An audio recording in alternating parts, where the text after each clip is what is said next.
Welcome to the Law Be With You podcast show. I'm your host, Asley, and hope you've had a happy and fruitful and safe Easter holiday, Easter break. Today we're talking about a very interesting science fiction film indeed called Forbidden Planet. And I'm with a friend of mine who was originally from Birmingham and is now living in the States. And Steve Harper, Hello, Stephen Harper, how are you? I'm good. And tell us, why are you living in the States when you're originally from Birmingham? Um, I mean, the easy answer would be the weather, but it's not the weather. I live in Miami, by the way. I should have said that Yeah. before I said the weather. Um, so yeah, I think what's it been now? 2 years since we moved. Um, Yeah. Obviously Birmingham, born and bred, lived there all my life, until two. And Yeah. yeah, me and my wife moved. My wife's American, so she moved over to the Yeah. UK when we got married, and then we've been together for, I think it's just turned 7 years now, which is insane. Wow. Yeah. And so we've been together, married that whole time, obviously. And then essentially what happened, I'm a Christian and worked for a Christian ministry in the UK. And Yeah. we made, I'm trying to think of the easiest way of saying this. We made short films of people's testimonies, of people's life stories and experiences with Yeah. God, which was awesome because, you know, I'm on a podcast with you talking about film. Clearly, I have that love for filming as well as a love for faith Yeah. and for God. So I was Yeah. doing that for about 6 years, and then within that time got married, and then towards the end of my time, I really just felt called by God to move to America to start a church here. And the last two Wow. years of that process, because it's not, I think a lot of people think that when you're called by God to do something, it just happens immediately, and that's not the case. Yeah. Like magic or Yeah, something. it's a process because we're human, right? We're not perfect. We have to figure things out, and we have to Of course. we go where we feel God guiding us, but that doesn't necessarily Yeah. mean that we know the path and exactly where it's going to take us. So there's a lot of like via destinations on the way. You know how like you'll Mm. travel somewhere and then you might go to the petrol station on the way. It's like Yes. diversions. So you go there, you realize that there's context for the journey. And that's really what these last 2 years have been for us. My wife's been figuring out her own employment and her work and what she's doing. She's got a great job now. She works in social media, for quite a large, Yeah. it's a hair product company. And so Oh, she wow. works for them. She's doing a great job of that. She heads up social media for like the channels that they have. And I've been in the process, therefore, of sort of exploring, okay, God's called me here to start a church. What does that look like? What am I meant to do about that? How do I do it? And I'm now at that point where everything is quite clear for me. I'm in the visa process still. I'm technically, Yeah. I'm not an illegal immigrant. I'm an immigrant, though. I'm like an alien. That's what they call me. So with the Yes. sci-fi subject today, that's pretty apt that I'm still an alien. And then, I was thinking of what's that song, An Alien in New York, oh, that Sting, Sting. yeah. Well, I was thinking of the Sting song. it was the Police, I think. Sting, Yeah. but with his Yeah. group, whatever that means. With his group, the That's police. Yeah. that was always a load of crap to me. I didn't understand. I'm just like, it's still Sting, isn't it? It's just he's It's still got a Sting. group of musicians that travel with him. They're trying to steal his Yeah. limelight. Anyway, Something like that. yeah, the illegal alien in New York. Well, I'm in Miami, so I think it's pretty normal from what I understand here that there's loads of aliens. Yeah. Yeah, so we're Yeah. here. So it's very multicultural in Miami. I'm guessing. I haven't been to Miami with my wife, but it's something that we would love to do one day. Well, we have a spare room. We have a guest bedroom for There we go. holiday There we people. go. I mean, whenever the pandemic actually finishes, Yeah, when it all calms down with the we'll be COVID, then I think yeah, all our friends got excited about us being in Miami and having like a spare room, and then that was perfectly timed with coronavirus. So it was like everyone who planned to come, my brother as well, my brother and his sister-in-law and the kids, they were going to come and see us. And they couldn't. It was really sad actually, because they really wanted to see us. And I've got a lovely relationship with my two nieces, about to be two nieces and a nephew. The first boy Harper is being born. It's very like this week, I think. It's literally like coming up. So I'm really excited about that. I want a little boy child will be born into the family. That'll be the third generation. So I'm really sad that I can't see them, but I know that they're probably going to come over. I can't travel because of my visa still. So I can't just come back to the UK. I'm not really bothered about that because it's basically like 25 degrees here every single day of the year at the minimum. So it's what a life. I think the guys listen to the podcast at home who a lot of them, not all of them. I think we've got some listeners in other countries. I think we've got a listener in. I think we have one in Denmark. Potentially got one in Norway as well. Oh my gosh. I think we've got one in Portugal, and we've got some listeners in the States as well. I'm not sure if they're in Miami, but certainly in the States. So some of our listeners on the show will be able to identify with your beautiful weather, and others who are based in the UK or based in Birmingham or in Europe will not be really happy with what you're saying in terms of your lifestyle. Well, maybe the one in Portugal. They'll love it. I've been there and it's beautiful.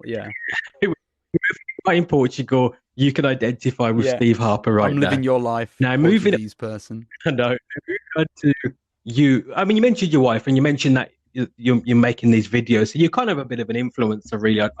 That's how I would by that as a kind of an influencer, especially within the media as well. So you mentioned also you're a huge film buff. You've got your own rating system, film index. A little bit more about that rating index that you've got for all these movies that you've watched. You know what it's like. I think we're all nerds when it comes to some sort of topic. I've got about 4 things that I would consider myself like really nerdy about.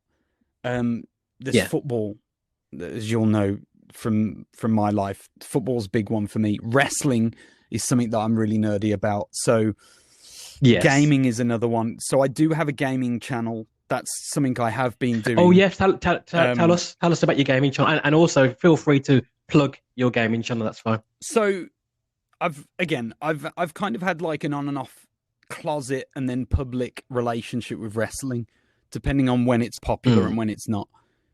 You'll know back late 90s, wrestling was like as pop culture as it's ever been. So at that point, I came out as a wrestling fan, and everybody then at school kind of came to me and a couple of us who knew about wrestling as like the go-to experts on the subject, so that they could all feel like they were included, and all the popular kids wanted to remain popular. So we would be like the consultants of wrestling. I went.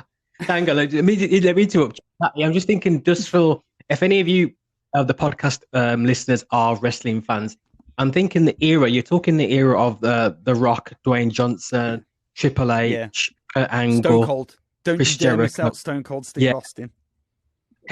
Or Snake himself. The Attitude Era. You know, the Attitude Era, a very iconic era in professional wrestling. Just before it was called sports entertainment, it was actually still kind of wrestling, known as wrestling then.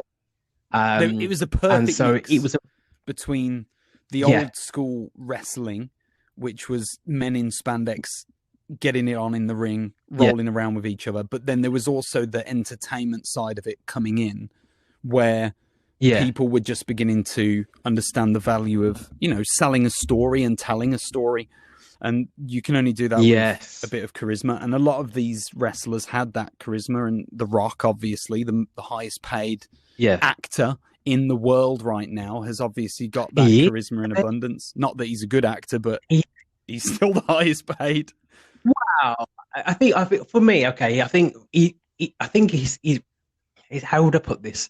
I think he's good in terms of he's got a niche. He's got a you know, the hard action man in the Arnie sort of mold a little bit. Yeah, I'd agree with that. Big guy, great action. He's a great action actor. So I think like he's in a DC film coming up. Black Adam coming up with. Yeah, where he'll go, I think, hopefully against Superman. If Henry Cavill, Reprises the kind of role. stays with the, yeah, which is debatable at the moment because they wanted to go a I different know direction. DC's But made me mad right now. we were okay. I That would just watched be the going Snyder off Cut on a and almost fell tangent. asleep 20 times. Jeez, what a Oh crap dear. movie that is. Sorry. Oh dear. That didn't Oh even dear. make my list. Um, I was so it's offended it's that I didn't even put that on my list. it's an improvement. Oh, yeah. It's an But that's improvement like putting a on nice. the Whedon They put Cut. like a nice jacket on a piece of poo. It was like, no, Yeah, no, I'm not a fan. I know there's a lot of fans of like Zack Snyder. He's got his sort of cult following, as a lot of directors do. And he's got an artistic beauty about his but filmmaking. but come on, the CGI in that movie, I could have done a better job. I literally could have done a better job of the CGI. I've never seen so many green screen moments where it's just bone idle movie production. They couldn't be bothered to take her to the Eiffel Tower to film a scene in front of the Eiffel Tower. They just green screened it, and it was like there was Yeah. so many moments where they were just in places around the world, and I was like, come on. And this is when I look at Lord of the Rings, and I'm like, they went to New Zealand to film. Do you know how many movies are filmed in New Zealand? Probably one, and that is Lord of the Rings and The Hobbit. But there's a reason for it. It's a beautiful place, and it had the exact scenery that they needed to make the film look real and believable, and they did it. Yeah. And then Whereas with Star Wars, obviously, like you get lots of alien cultures and alien planets and whatnot. But I know with the sort of George Lucas original sequel trilogy, they built a lot of the sets, didn't they, in London? I think Pinewood. Contextually, that's okay, though, because when you look at the time when it was made, it's absolutely fine because budgets were completely different in cinema back then. It wasn't as big budget as it is now. The Avengers are allowed to go all over the world and film on location. Why? Because they've pumped hundreds of millions of dollars into production, so they can afford to send all of the cast and all of the production crew and everybody else to those countries.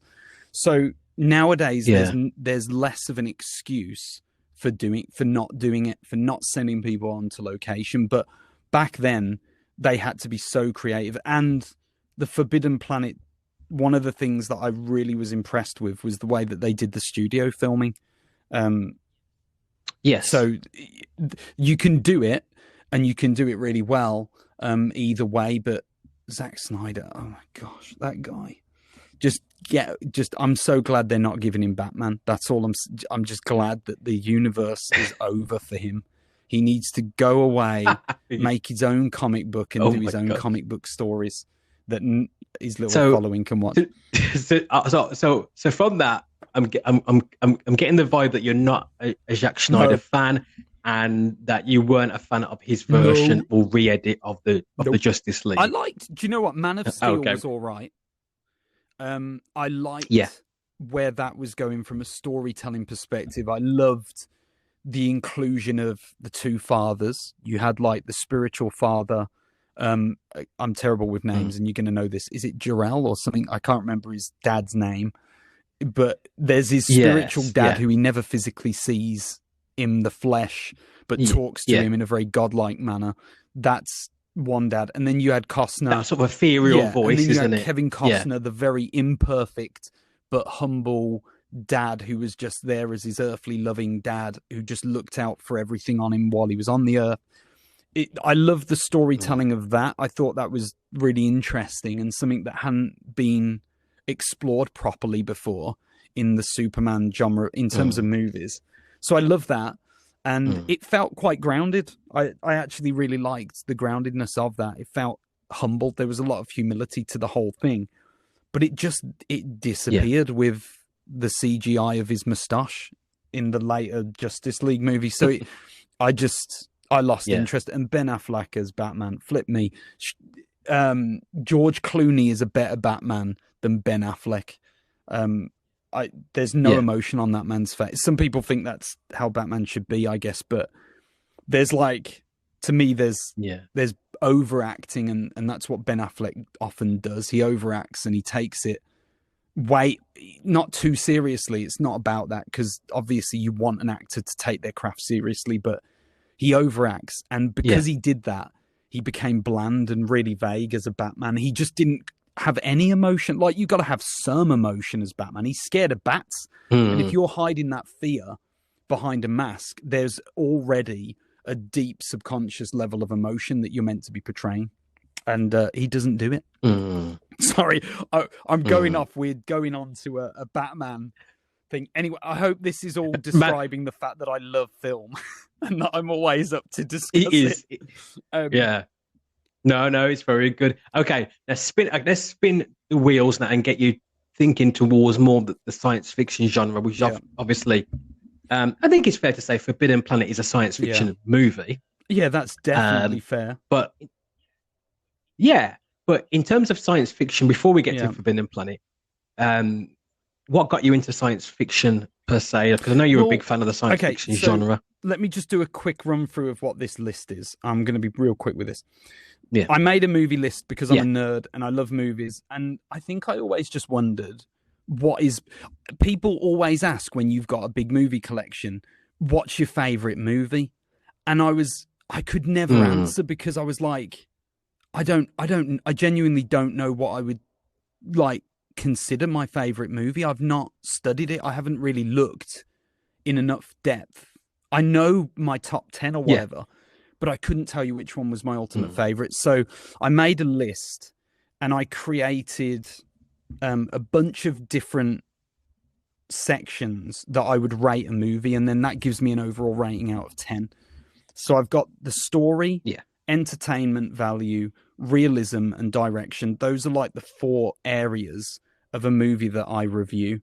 And then I've done it so that each value is 25. It's out of 25 for each score. And then that adds up to 100. You divide it, and then it gives you an overall score out of 10. So, nice. I think it's pretty simple. But it's effective because now I can tell you what my favorite movies are. Within there, I have like the lead actor, second lead actor, supporting actor. I have the genre and then the director. So I try and keep it simple. Give me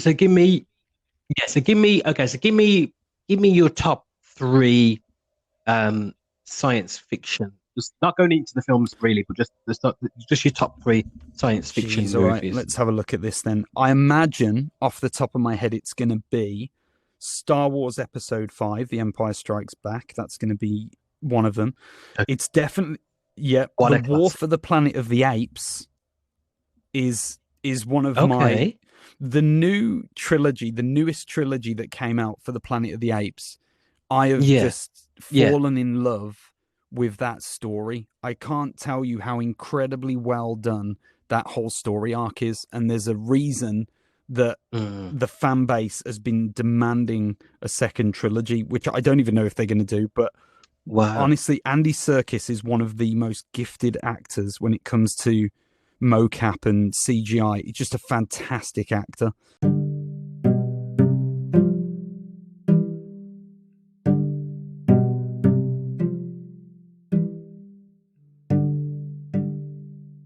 Other sort of mention I'd want to give, even though it's not necessarily up there, I'm a massive fan of Event Horizon. I think I'm one of the cult following for that movie. Event Horizon. I would class that as dark. Sci-fi. It's a very dark film, but it is a very, in that respect though, actually, a lot of science fiction tropes and films are dark because they're trying to, for me, they're trying to warn people about some of the issues you could get in the future, or kind of showing that human beings are human beings wherever you take them. So even if you put human beings in a kind of in a futuristic world with great technology, and you get rid of all the problems that were, issues to humans in the past, you'll still have issues just from the fact that they're human beings in that situation. And I think with that film, you definitely get that sort of thing. But Lawrence Fishburne is really good in that film, and it is a dark film. From a Christian point of view, if you have sensibilities, or if you struggle with films that are quite graphic, but quite mate, dark, that's I might ward you away from that one. But if you're okay and you think like you can tackle that type of film, then it is actually quite a good film. But it is, yeah, you have to be willing to kind of go in that sort of direction.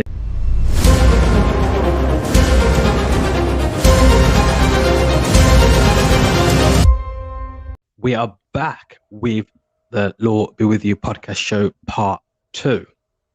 And we've covered a little bit of ground, and we're going to focus in now on really some of the plot lines of Forbidden Planet, but without, I mean, there will be some spoilers a little bit, but we won't fully spoiler the whole thing.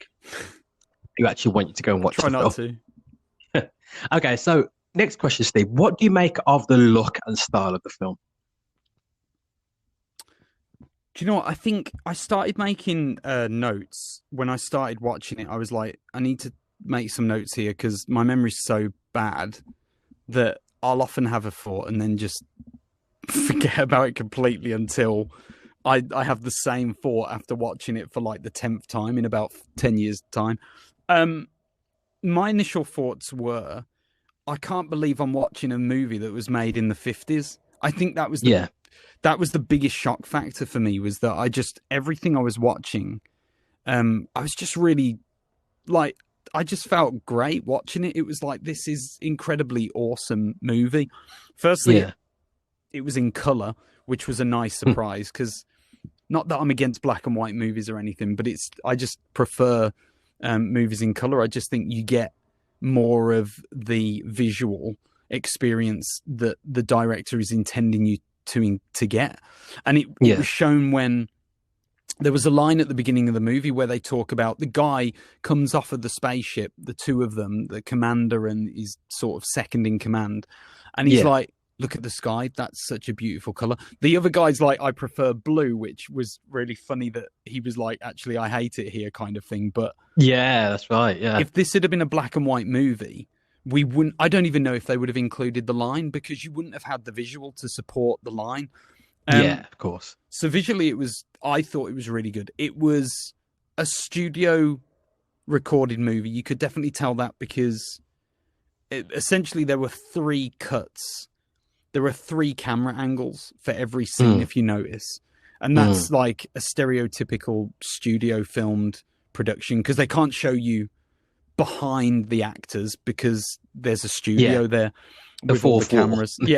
Whereas in modern movies nowadays, when it's filmed live in location on set, you've got a 360 studio to film in. So essentially you can show all angles of the actors, and there's never the studio setup to be shown. So you can always tell when that happens. But and also the lights reflecting off of, when they got in the car with Robbie, the robot, at the very beginning, you could just see the lights reflecting, the studio lights were reflecting off of like the windscreen, which was hilarious. But that is funny. Forgivable when it's the 50s, when this is being filmed.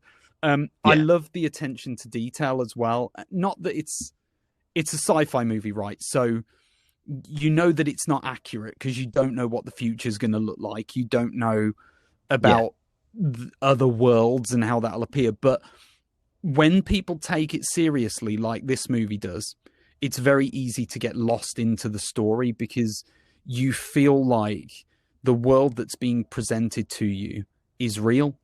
And that only happens when detail is presented in its entirety. If you miss the nuances, like even their weapons, everything about their weapons looked futuristic. Their outfits looked futuristic, specifically at the time.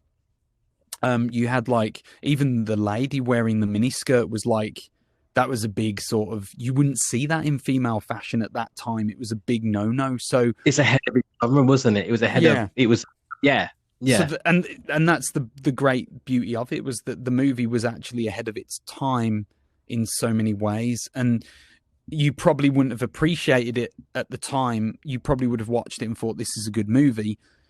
But in hindsight now, chronologically, we can look back and we can say, wow, that was really revolutionary what they tried to do in that movie in so many ways. For me, it was obvious. So that was my big immediate takeaway from the film, was like, wow, this is I thought it was shot in the 70s. I've seen movies I wrote this in my notes. I've seen movies made after the Yeah. year 2000 that have worse CGI than that movie that was made back in the 50s, and Yeah. it's a really good film for the way it looks and for what it's trying to present. I was really pleasantly surprised by that. Awesome.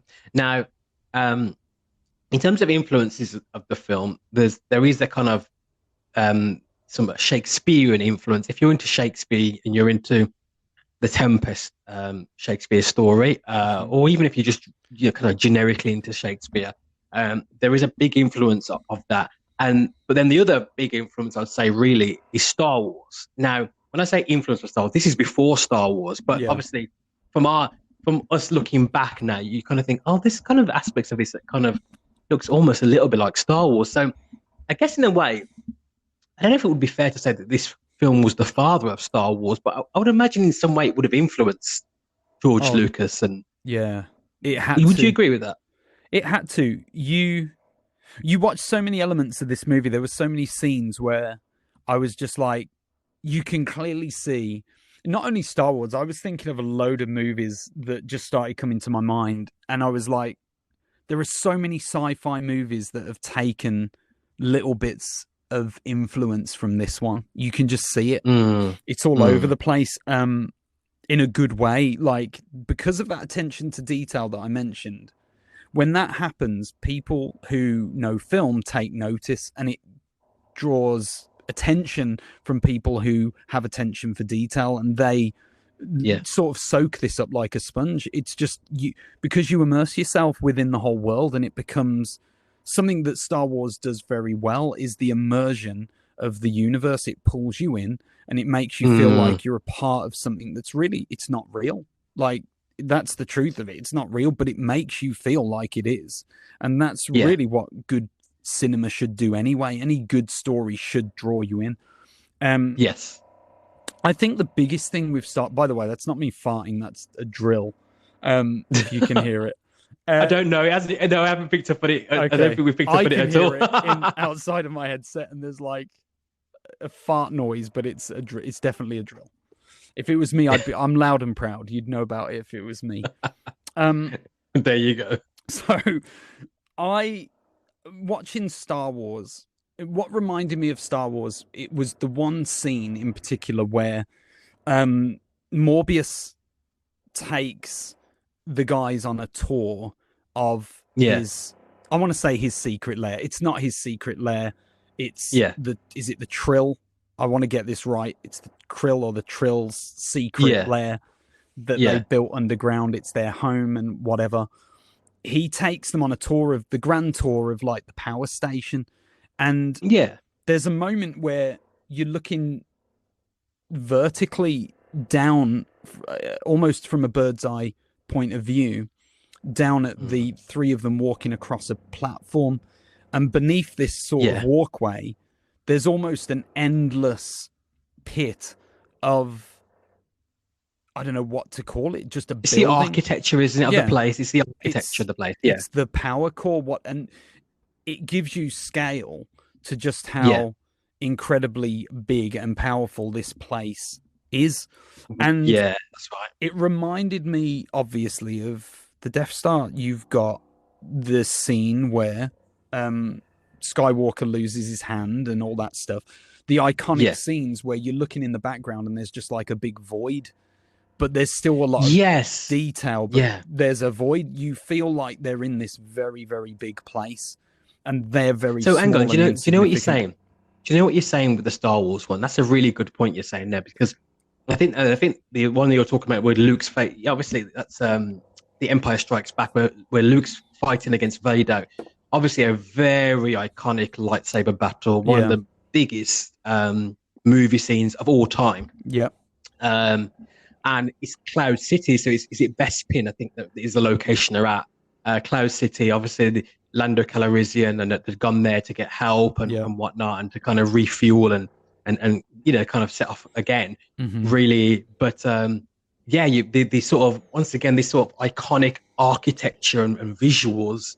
And yes, Forbidden Planet has that. It really strong on that of giving like you say this kind of the scale and making the place look huge. Like Yeah. it gives you a sort of like there's a culture here. There's a history to whoever built this. Yeah. They must be an amazing race or whoever they are because look at what they've built. And I think that goes into the deeper narrative. This is what I took from it, but I mentioned about the insignificance when you see scenes that are shot really far back like that, and you see the scale of everything around them, and the actors look almost ant-like. To me, what that's saying is that there are things within the world that are bigger than yourself that you will never know because you are so not insignificant, but we're so small on this on our own planet that we often don't see the bigger picture because we're focused on the platform that we're on and where we're at and where we're walking. And I think a lot of movies, especially sci-fi movies, they really play into that idea that we are small, insignificant creatures compared to this whole, to this bigger universe that exists. And the cosmos. Without those scenes, you don't really get that perspective because the only other scenes that you're watching are close-up shots of the actors. So you're right there with them in their story. So you're focusing on this tiny narrative. But those bigger shots, what they do is they present us the opportunity to look at the bigger picture and to start wondering more about this awesomeness of the universe and what is out there beyond our own lives. And all of this is happening while they're having their little day-to-day conversation down there as little ants. And I personally love that wider perspective because there are spiritual connotations to that. There are a lot of spiritual elements of obviously God, being omnipresent, being able to see everything, but yet is part of the detail, but is also can see the bigger, vaguer picture as well. He has that scope that we don't have as human beings. It's hard for us to see the wider picture when we're making our day-to-day decisions, like what breakfast cereal should I have today? Like there's scope and there's space, and that spatial awareness for me in film is always a fantastic thing to be able to sort of think about. It just makes my brain move. And I start thinking about wider things in those sort of scenes. And I don't know whether it's intentional. I hope it is, because that's what happened for me. So those sort of shots are everywhere in sci-fi. You will always see these vast wilderness shots because they're trying to help you understand the extent of your inferiority as a human in the bigger picture. I watched Space Odyssey 2001, A Space Odyssey. Oh, what a classic film. Literally a couple of days after you got in touch with me, just because I was like, I've never seen that movie, and it was a movie to watch before you die kind of thing. And I just wanted to see it. And same thing. I saw the amount of shots at the beginning of that movie and all the way through it of just insignificant small things moving in this vast, enormous space and vacuum. It was everywhere in the movie, and I felt bored.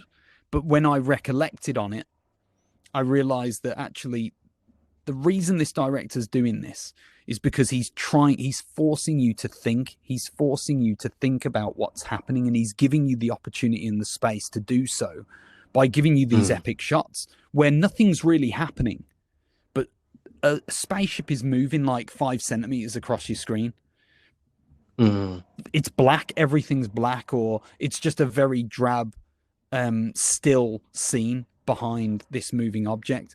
And the reason I think a lot of them do that is because as directors, they're forcing you to go somewhere where, as a viewer, you might not want to go, which is to think about what's happening, to actually start going. It's like an intermission almost, where they're giving you the chance to just take a break from this day-to-day story and see the bigger picture and start to wonder and begin to imagine.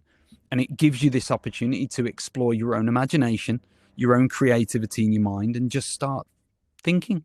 So I really appreciate it. It's something that at the time when I watch a movie, I'll be bored with, but then after I've seen it, you'll be like, actually, I think there's a bigger purpose to this, and it was actually a really good thing.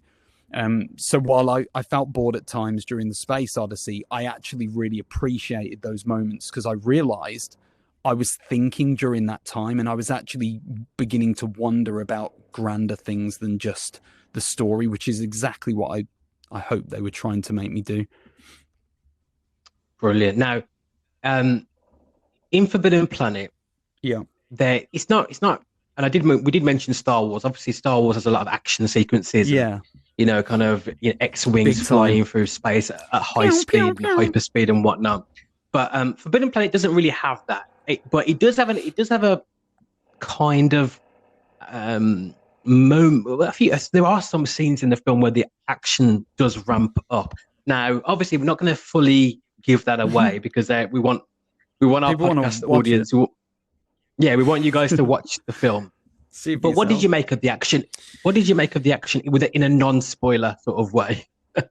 Yeah, well, it's like, here's the thing. This is where the comparisons to Shakespeare come in, because you've got this really foreboding, slow burn story going on, and it's moving fast enough that you can keep up with it. So it's not, this movie wasn't boring in any way. You could follow it. The dialogue was, I mean, I actually really loved the dialogue. I thought it was really well written script.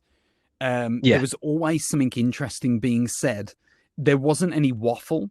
Every time there was a scene, there was a purpose to it. And I imagine because they probably couldn't afford the waffle that someone like Zack Snyder likes to put in to his movies. Oh, poor Zack.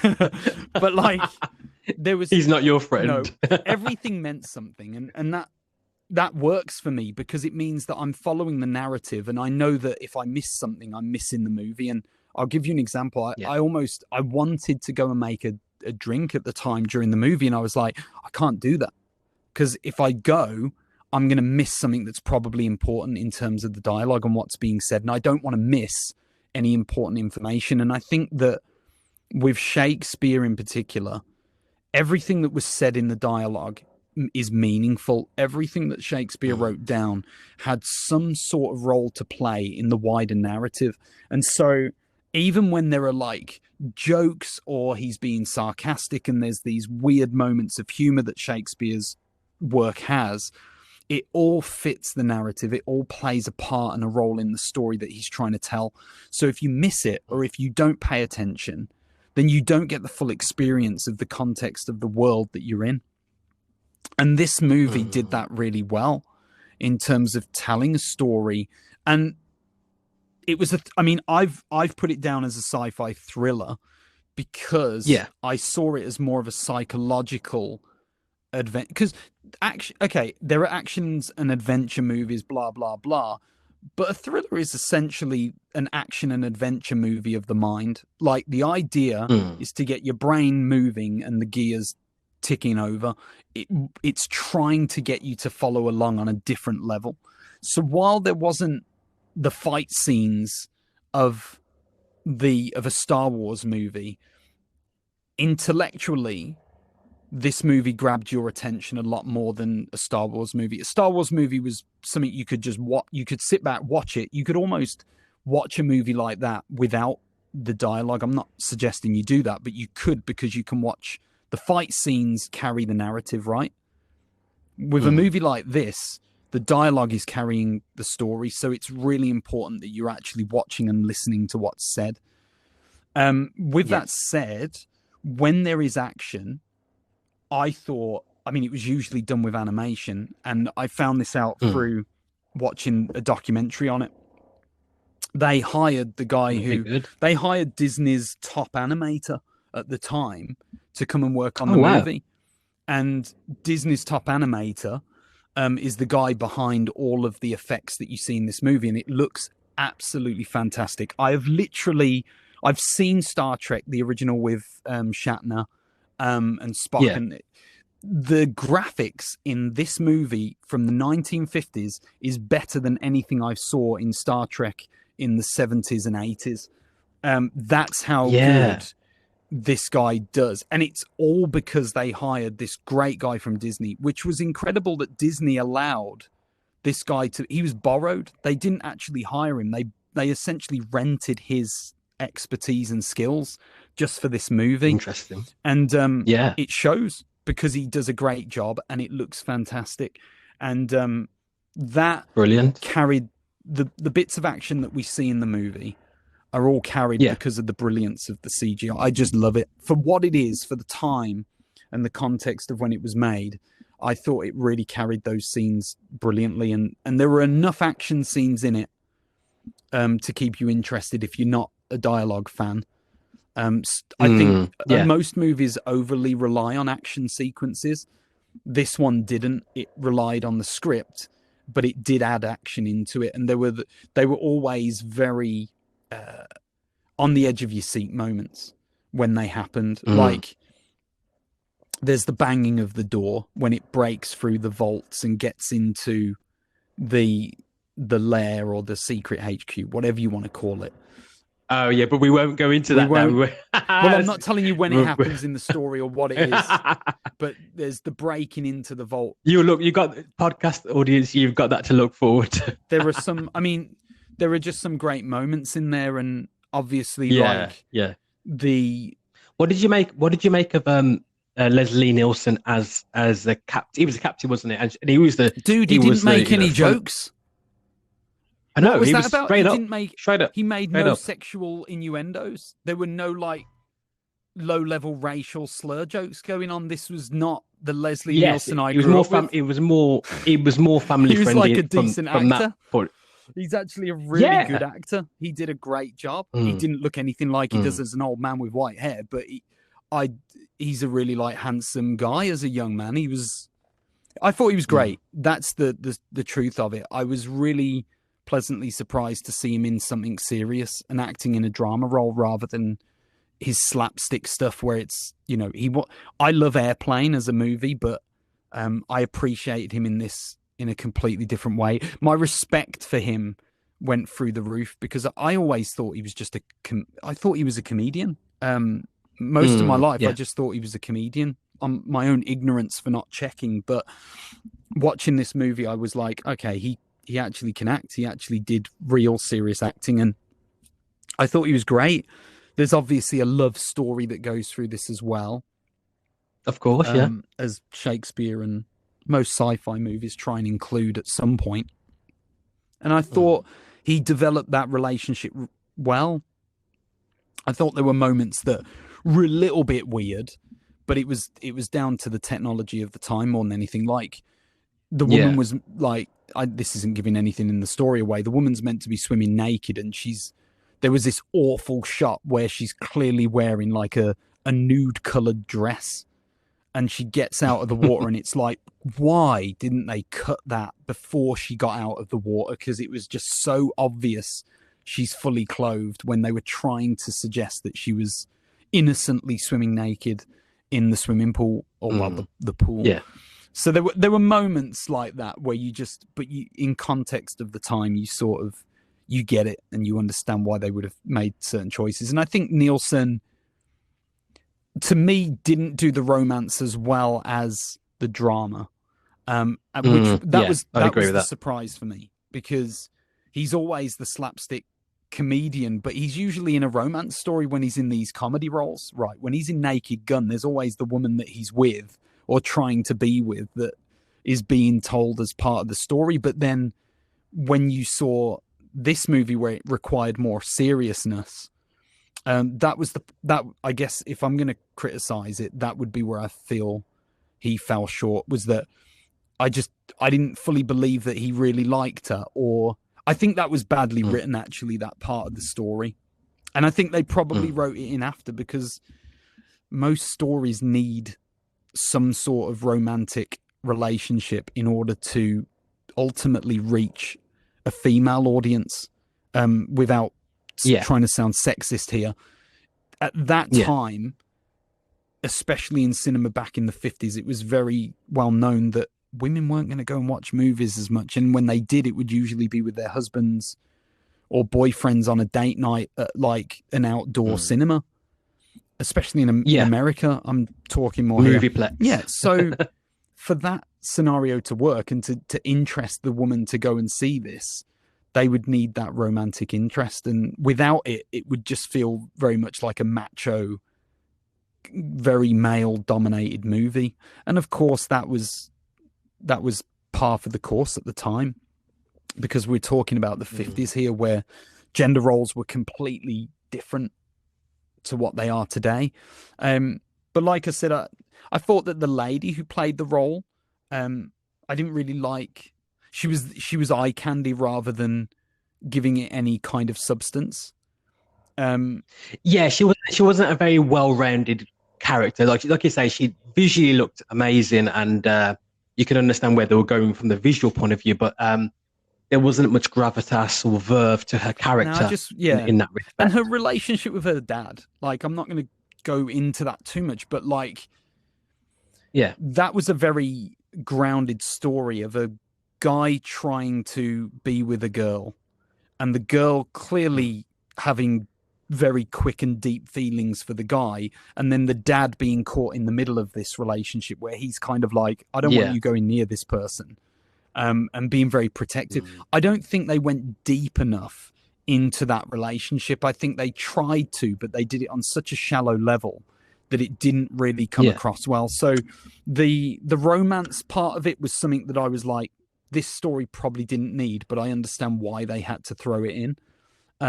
That was the negative, I guess, of the story for me, because it was just like, this is a throwaway addition to the whole thing, whereas I'm more interested in what's actually going on in the wider story and what's going on with the Trills. And I had loads of questions, like the guy went to the planet, Morbius goes to the planet, why is he there? And I just had so many other questions that I wanted answering. He's kind of like an archetype of a sort of magician, isn't he? Oh, what a great Obviously through character, technology. though. Like, I loved his I just loved that character. I thought it was a great character. Yeah, I was impressed with him. I felt he was a really good character. I felt he was interesting. He was interesting you because he had that aura about him, kind of thing. And you thought you could tell he's very intelligent. Yep.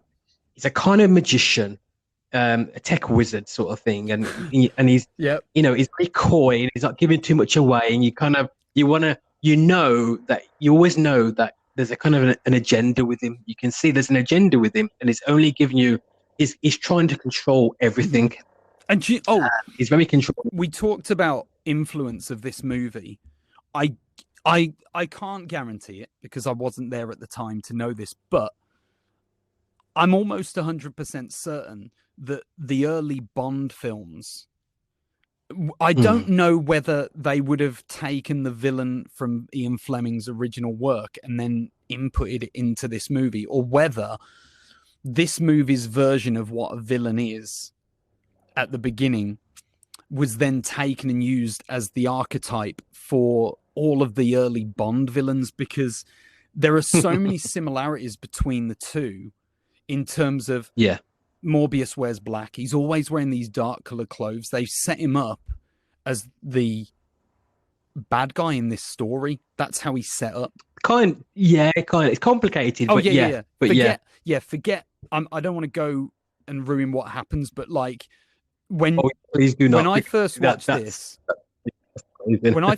this, I was like, that's like Scaramanga from Gold, the man with the golden gun. Like, this guy looks like a very wealthy, intelligent guy who. Now, hang on, is that the one? Is that Christopher Lee's character in isn't it? It's Christopher Lee that plays that role. Another link to Lord of the Rings. Yeah. If you're into Lord of the Rings, you know Saruman, and so the wizard. So there's a lot of links to Lord of the Rings here. You've got this guy who's like a foreboding character who just feels overwhelming. Like, he's intimidating. Even as a viewer, he feels intimidating. He, in his very nature, his audio communication, because there's his physical communication, but the way he speaks makes you feel inferior.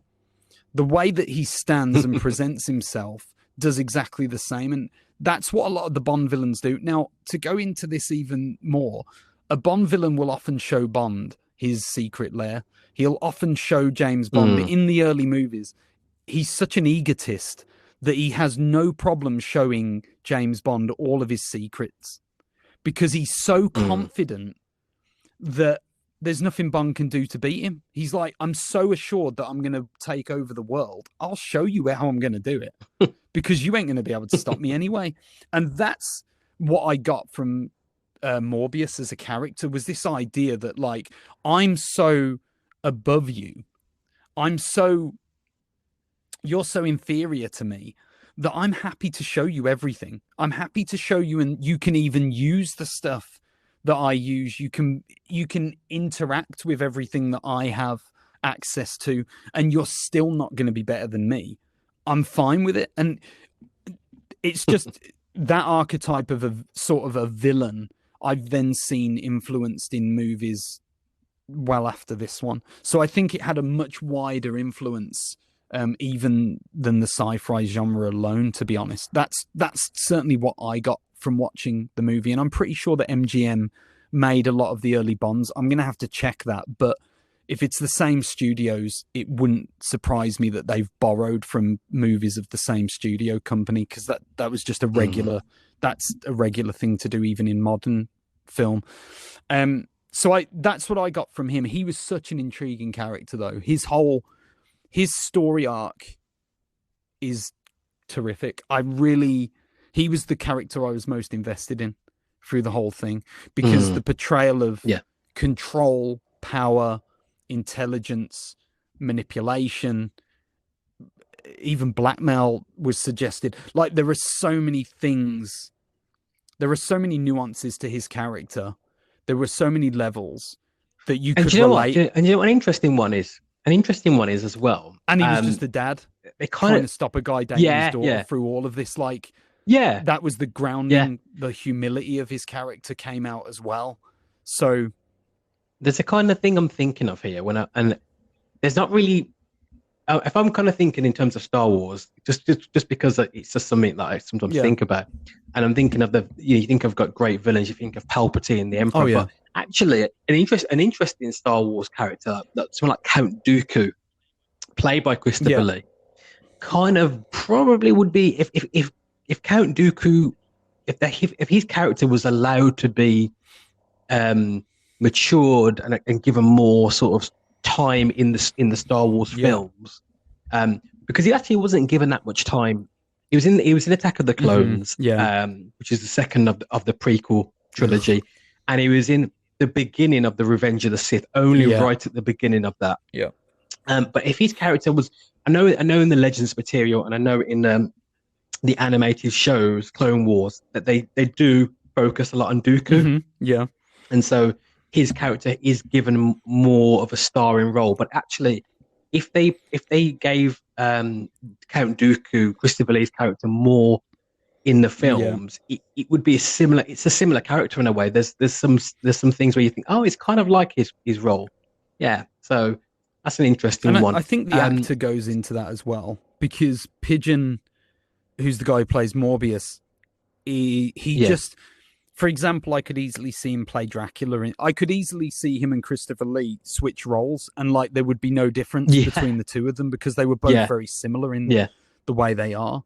And it's their voice. I think really what it was his voice. Just commanding, very commanding communicator. Really sold his lines well. Just a good actor. I think people like that are underappreciated as being really good actors. Just because somebody's got a great sounding voice doesn't mean that they have an ability to communicate nuances that aren't seen. They're not physical.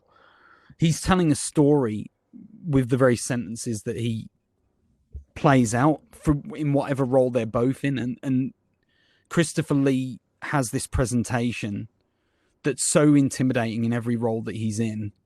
And that guy has the same. I mean, I found out later that Pigeon, who I can't remember his first name, I'm actually going to try and see it here so I can tell you his actual whole name, but he was a voice actor.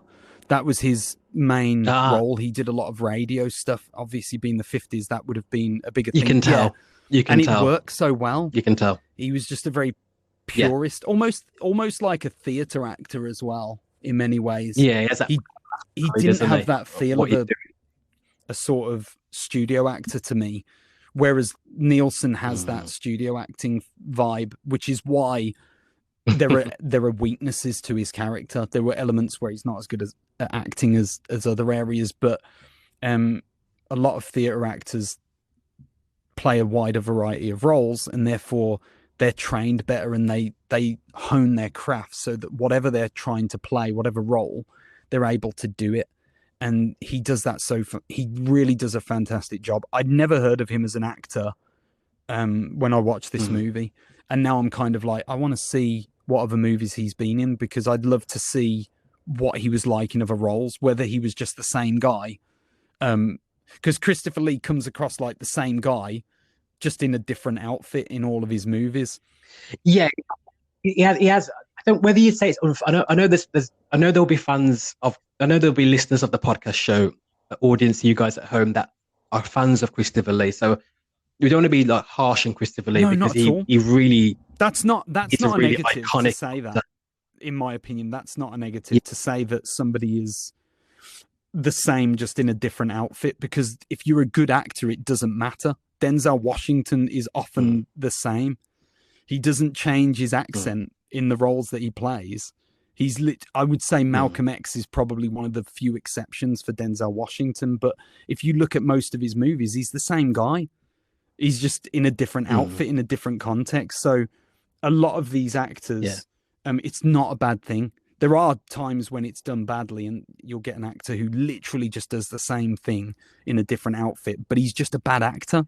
Yeah, I think Jennifer Aniston often gets accused of doing that, of being basically that she gets accused of kind of being Rachel from Friends in most of her films. Ross is the poor guy's typecast, and yet he was Davey Schwimmer, fantastic in OJ. In the OJ Simpson, whatever it's called, on Netflix, he was fantastic. Did a really good job. He plays their car. Does he play the Kardashian lawyer? Yeah, that's right. He plays the dad. Yeah, but he does a great job, and I guess with him, I think he was trying to prove that he can act, and he did, in my opinion. I think he did a great job. Oh, Walter Pigeon, that's his name. His first name's Walter. Yes, No, I really liked him. Brilliant. I'm gonna definitely be looking at movies that he's in after this, because he's just a great actor, and I love Christopher Lee as well. I mean, I grew up watching a lot of the old legend Hammer horror icon movies, so for me, Christopher Lee was always an icon, even before him being in Lord of the Rings. Honestly, I loved him. I hear what you're saying, but I loved him as Sauron. I thought he was absolutely immense. Perfect. Absolutely immense. Like, absolutely exactly that character. Not Saruman. Sorry, not Sauron. Saruman. Absolutely. Absolutely immense. And that's why he's a great actor, because he fits those roles perfectly, and he knows how to play the character, and he always does it to a T. Totally. We have come to the end of the episode now, and what a fantastic and lively discussion it was. Mr. Steven Harper, thank you for being on the show. We will get you back on again. Yeah, and we will get you back on again very, very soon. This has been a treat for our podcast. And just tell us about your own podcast again quickly, because you've got your own podcast, haven't you, as well? I've got a gaming channel, which is purely just me messing around. And then I've started a podcast called The Wrestling Journal, which is all about wrestling. It's about taking wrestling seriously. So what I'm trying to do is go through, I've got a similar list for my film list, but with wrestlers. So I've tried to sort of rate the best wrestlers of all time and all that stuff. So I essentially, each episode is going to go through studying each wrestler, whatever episode it is, and whichever subject. And then I also talk about, like, you know, the hot topic of that week, because the internet community, when it comes to wrestling, is a very volatile and toxic place, but it's also very entertaining, because it's always talking about something. There always seems to be some weird story going on, so there's always something to cover. After that, there will be a podcast coming out soon that I'm starting, which is going to be called Ugly Church, and that's essentially, I mean, I hinted at this earlier of why I came to America, and one of the expressions I want to do is an online church. I really, really want to do a version of an online church.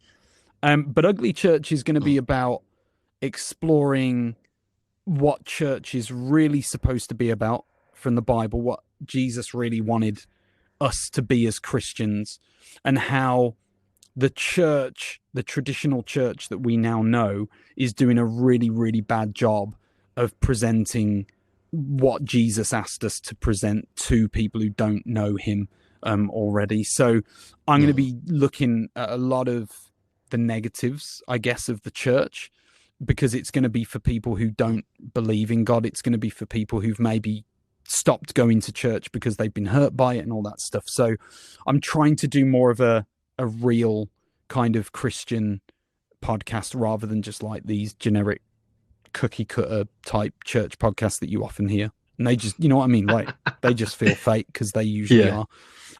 So yeah, it'll be a bit controversial, but that's fine by me. I can deal with that. And I'm sure there'll be Zack Snyder lovers out there who are already angry at me.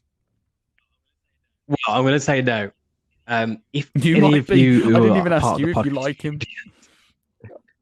I think is. I you think can tell me you love him. It's fine. Films are beautiful. I'm not going to hate you. No. I don't love him. He's not my favorite director, but I think his films are visually beautiful, and I think he can tell he has a passion for what he does.